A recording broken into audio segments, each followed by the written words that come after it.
ఎవరైతే జియో నెంబర్ 46 సంబంధించినటువంటి బాధితులు ఉన్నారో, ఎవరైతే ఈ నిరుద్యోగులు ఉన్నారో, గత 13 నెలల నుంచి కూడా గత బీఆర్ఎస్ ప్రభుత్వం నుంచి కూడా మేము ఇబ్బందుల పాలవుతా ఉన్నాము. గత బీఆర్ఎస్ ప్రభుత్వం ఎలాగో మమ్మల్ని పట్టించుకోలేదు. లోకల్ వాళ్ళు నాన్ లోకల్ అయ్యారు, నాన్ లోకల్ ఏమో లోకల్ అయ్యారు. సో దీనివల్ల మేము అనేక రకాలుగా అన్యాయమయ్యాము, అన్యాయానికి గురైనాము.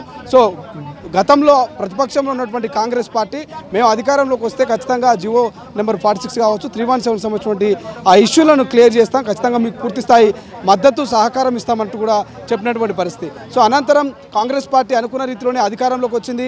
నిరుద్యోగులంతా కూడా కష్టపడి బస్సు యాత్రలు, నిరుద్యోగ యాత్రలు చేసి కాంగ్రెస్ ప్రభుత్వాన్ని అధికారం తీసుకొచ్చారు. 64 సీట్లు ఇచ్చినామంటూ వాళ్ళు చెప్తా ఉన్నారు. కాంగ్రెస్ ప్రభుత్వం అధికారంలోకి వచ్చిన తర్వాత వాళ్ళు అన్న మాటను నిలబెట్టుకోలేకపోతున్నారు. వాళ్ళు అన్నటువంటి హామీని విస్మరిస్తూ ఉన్నారు.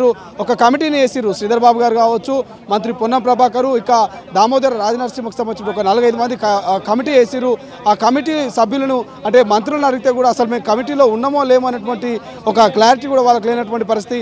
మరోవైపు మంత్రి కోమటిరెడ్డి వెంకటరెడ్డి గారికి ఫోన్ చేసి ఆ జియో నెంబర్ 46 బాధితులు కూడా మాట్లాడేటువంటి ప్రయత్నం చేస్తే అసలు మంత్రులుగా మాకు ఏం సంబంధం లేదు, ఆ ముఖ్యమంత్రి రేవంత్ రెడ్డి గారు ఏం చెప్తే అది ఫైనల్, మీరు ముఖ్యమంత్రి గారిని కలవండి అనేటువంటి రీతిలో మా జియో నెంబర్ 46 బాధితుడికి సమాధానం ఇచ్చారంటూ కూడా వాళ్ళు వాపోతున్నటువంటి పరిస్థితి. సో ఈ నేపథ్యంలో మరి రాష్ట్ర ప్రభుత్వము ఏ ఏ ఏ యొక్క చర్యను తీసుకోబోతోంది, వీళ్ళకి ఎటువంటి మరి భరోసాని ఇవ్వబోతుంది అనేది చూడాల్సినటువంటి అవసరం ఉంది. సో బ్రదర్, మంత్రి కోమటిరెడ్డి వెంకటరెడ్డి గారు ఒక కాల్ మాట్లాడారు. ఆ కాల్లో ప్రధానంగా ముఖ్యమంత్రి గారు ఆ బాధ్యత తీసుకుంటారు, ముఖ్యమంత్రి గారికి సంబంధం అన్నటువంటి విషయం మనం చూసాం. ఎట్లా చూస్తారు దీని పట్ల? బ్రో, ఇదే కోమటిరెడ్డి వెంకటరెడ్డి గారు బిఫోర్ ఎలక్షన్ అంటే ఎమ్మెల్సీ ఎలక్షన్ ముందు తీన్మార్మల్ గారు కంటెస్ట్ చేశారు గ్రాడ్యుయేట్ ఎలక్షన్లో. అప్పుడు ఈ కోమటిరెడ్డి వెంకటరెడ్డి ఇచ్చారు ఈ జియో 46. మేము అనుకుంటే మీరు మాకు సపోర్ట్ చేయండి, ఎమ్మెల్సీ ఎలక్షన్లు అయిపోయినాక ఒక నెల 2 నెలల్లో మేము దీన్ని పరిష్కరిస్తామని చెప్పారు. ఎలక్షన్స్ అయిపోయి 1 మంత్ అవుతుంది, ఎమ్మెల్సీ ఎలక్షన్స్ అయిపోయి 2 మంత్స్ అవుతుంది, ఇప్పటివరకు ఎటువంటి రెస్పాన్స్ లేదు బ్రో. దీని మీద 46 జియో 317 మీద కమిటీ చేశారు. ఆ కమిటీ రెస్పాన్స్ ఏ విధంగా ఉందంటే ఓన్లీ 317 జియో మీనే ఉంది, అంటే నిరుద్యోగుల మీనే ఉంది, ఉద్యోగుల మీద ఉంది, నిరుద్యోగుల మీద ఎటువంటి రెస్పాన్స్ లేదు. మేము ఒకటే కోరుకుంటున్నాం, దయచేసి మా యొక్క మెరిట్ స్టూడెంట్స్కి, అంటే మేము ఊకనే ప్రొటెస్ట్ చేయడం లేదు, మేము మెరిట్లు ఉన్నాము, మాకు మార్కులు వచ్చాయి కాబట్టి మేము దీని మీద ఇక్కడ రోడ్డు పైకి వచ్చినాం బ్రో. మాకు దయచేసి ఈ యొక్క ప్రభుత్వాన్ని కోరుకునేది ఒకటే, ఈ యొక్క నిరుద్యోగుల సమస్యను పరిష్కరించి మా జియో 46 విద్యార్థుల సమస్యను పరిష్కరించి మాకు న్యాయం చేయగలని కోరుతున్నాము. ఇంకొకటి ఏంటంటే ప్రస్తుతం ఉన్న రాజకీయము ఓన్లీ నిరుద్యోగులను రాజకీయ పరంగా వాడుకునడమే తప్ప కానీ వాళ్ళకి ఏమైనా సమస్యలు వస్తే పరిష్కరించే విధంగా ఏ ప్రభుత్వం లేదు. గత బీఆర్ఎస్ ప్రభుత్వం అదే విధంగా ఉంది, రీసెంట్ ఎలక్షన్లో ఉన్నప్పుడు బీజేపీ ప్రభుత్వం అదే విధంగా మాకు హామీలు ఇచ్చారు, ఇప్పుడున్న కాంగ్రెస్ ప్రభుత్వం ఇట్లా ఆ విధంగా హామీలు ఇచ్చారు, కానీ ఎటువంటి నో రెస్పాన్స్. దయచేసి మేము ఒకటే వేడుకుంటాం ప్రభుత్వాన్ని, మాకు అతి త్వరగా ఈ యొక్క 46 జీవోను పరిష్కరించాలని కోరుతున్నాం. ఎందుకంటే మాకు ఓపిక లేదు బ్రో, సహనం కోల్పోయినాము. మాకు హైదరాబాద్లో ఉండి ఆ రూమ్ రెంట్లు కట్టుకోలేక, హాస్టల్ ఫీజులు కట్టుకోలేక మేము ఏదో వర్క్ చేసుకుంటూ ఈ విధంగా ఉన్నాము.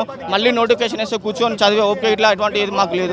దయచేసి ప్రభుత్వాన్ని ఒకటే కొడుతున్నాము, మాకు ఈ యొక్క తొందర ఈ సమస్యను పరిష్కరించాలని మా యొక్క మనవి. కోర్టు హియరింగ్ ఉన్నట్టు తెలుస్తోంది ఆగస్టు 7కి. మరి ఆగస్టు 7కి ఎట్లా ఉండబోతుంది? ఇప్పటికి 24 సార్లు పోస్ట్ పోన్ అయితే తెలుస్తుంది. దాని మీద నమ్మకం అయితే లేదు బ్రో మాకు.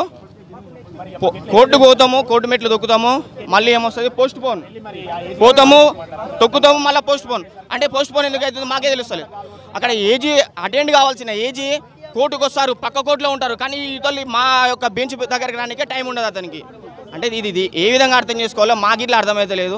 దయచేసి ఏజీ గారిని మేము ఒకటే కొడుతున్నాము, పక్కలో ఉన్న కోర్టుకు వస్తారు, ఇక్కడ జడ్జిమెంట్ అవుతుంటే ఈ కోర్టుకు రారు. అంటే దేనికోసం అంటే అక్కడి నుంచి ఇక్కడ నడవలేక ఓపిక లేకనా అతను ఏమన్నా మాకు వ్యతిరేకమా?